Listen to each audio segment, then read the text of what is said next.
I'm stuck and have been stuck for over a decade where I try to come out of that situation and fall again, where I try to run and then stop, and it's a never ending process. And the feeling of my hands trembling, the blocked throat, and my eyes were too stubborn to cry, a mind which just wants to escape, and a never ending self loathing. And to top that, a heart who wants everything to stop.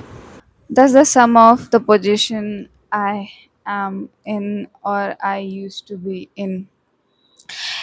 It always starts with few good old days where you are like trying to fix everything and in your prime, and then comes one day which is bad. And with all the composure and things I have learned throughout the journey, I have able to overcome the first bad day, and then comes the second day, which if you are in your good wills or good bones, you will be able to overcome. But then suddenly comes the third day, which is, by my experience, the toughest. And I always fall at the third day, and I'm at the same position again. I remind myself again and again that it was just a test I needed to cross, it was just a test that I needed to pass, but somehow still I fail. And as for the reasons why I stay stuck, there are many, and it depends person to person. But for me, it's the difference between my expectations and the actions first. Second is shame, and third is guilt. I don't think so. Third is guilt. I guess for me, first is guilt. Guilt is almost every time when which leads me to giving up, which leads me to wanting to end things. So guilt is the foremost thing for me, and last but not the least is my autoimmune disease, which you know makes me so disturbed that I am almost on my knees. And there are few things which have worked for me, and I think so will help you too. I guess those are being aware. Yeah, awareness comes with its downside, I agree, but awareness has helped me to analyze my triggers and work on it and not be judgmental about it. So it has helped me to see if I'm going to have a panic attack, or maybe some things will stimulate me and I shouldn't go there. So awareness has helped me, and there are downsides, but I guess being aware is the first step. The second is trusting my brain. There's many times I have assigned myself with a task in my head and I have completed it the next day. The foremost example that I can give you is few days back I wanted to, record my first YouTube video, and I told in my head the night before I went to sleep, I said I want to record a video yesterday anyhow. Anyhow, not yesterday, sorry. I want to record the video tomorrow anyhow. And my brain cooperated, it executed the task. Maybe it will not be perfect, but it will get your task done. So I guess trust your brain and give it clear, concise, tasks so that it can implement on it. The more clear you are, the more likely the chance of getting it done. So you need to be clear, and you need to just trust your brain. And I have seen myself getting my things done, getting my tasks done, and I think so it will help you too. And third is pausing. I guess that pausing is plays a very crucial role. Like, don't brutally force yourself into doing things. If I take example, I have no will of studying from last few days. And at first I was ridiculing myself. I was like, I'm not studying, I have such high goals and I want to achieve those things. But if I look on the contrary, I have a very high urge of recording. expressing my creative side, posting on YouTube, and I'm like, I record 2 videos in a day, and that's like a kind of a high urgency way I am reacting, or I am in my highest potential, I can say. And so if I look at the good side, I'm doing something, but my brain is like, nah, you also have to study.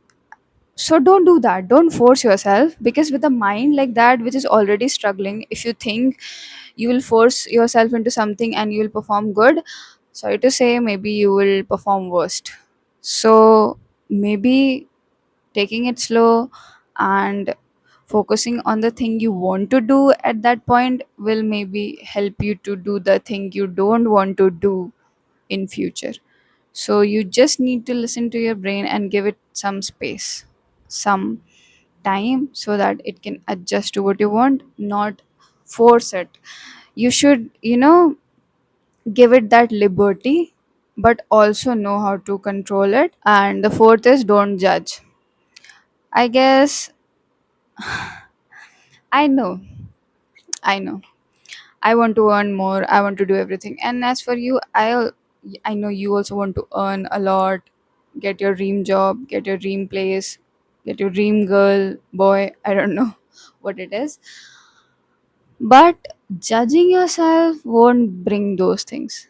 And if you judge yourself from the end result, you will just add to your burden and add to your disappointments and depression. So you have to grow a little tolerant about yourself. I have talked about it before also, and I can't specify on this point more, but this is the most important point. Grow self tolerance. The more self tolerant you are about yourself, the more space you will give yourself to grow. Because if you just judge yourself from a standard which the world follow, that is just going to bring you down, nothing else. You are not on the same level of others. You have your own set of problems. You are on the different pedestal. You are walking your own path. You have different dreams. So please don't judge yourself because of what others could do. They had their own problems. Nothing, I guess, nobody's problem is more big or more small, or like good or bad than you. Your problem is yours, their problem was theirs. So you should just judge yourself on what you have suffered, not based on what others have suffered. So, and I'm not saying that don't discipline yourself. Don't say, when you're really lacking and you need to push yourself, don't say yourself that, yeah, you're doing it wrong. But that should be from a place of curiosity, not from a place where you are ridiculing yourself, because that will just make things worse. So, and I won't say grow self love and love yourself, because those topics are a very big and scary jump for brains who are just adjusting themselves to survive. So, and it is a very greatly said that sometimes you just need to lower your dreams. Like, I'm not saying to lower your dreams, I'm just saying to, put the mark a little down and then achieve it and then move forward. Because dreams changes, it always changes. When you reach a specific point, you want more. Then you reach that point, you want more. So it doesn't matter, those points doesn't matter, the process is what matters. So stop judging yourself from the end result or end whatever you want to achieve. And fifth is small wins.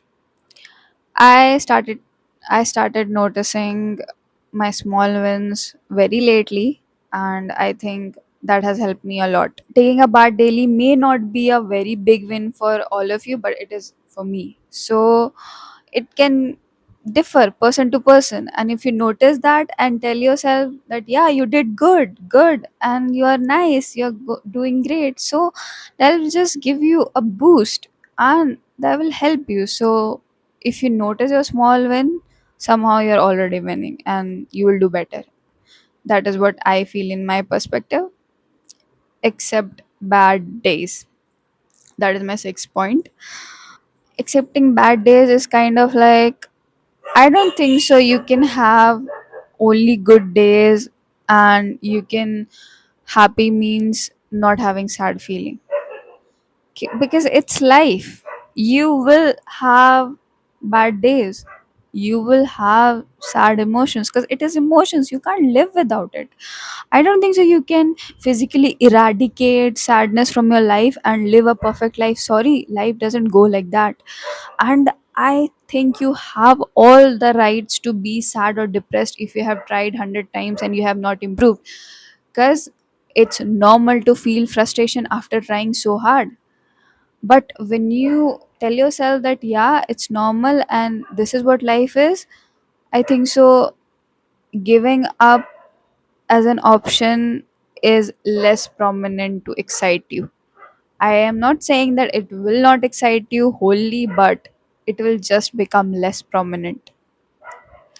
So, accepting bad days and giving yourself that liberty to feel all the emotions and, fully living everything, I guess that is what is good about human emotions. You can go from laughing and, being in your high hopes and seeing the world, and then down, seeing the sands, or, going buried inside a grave. That is what humans are, and that is what it will lead to. So, if we just accept our days as it is without forcing narratives, I guess our life will become a little better. I have not figured out everything, but whatever I have figured out from all these years of exploring and trying to fix myself, that is what I wanted to talk to you all about. And that's all. That is what I have learned from a decade of being stuck and ongoing process of being stuck.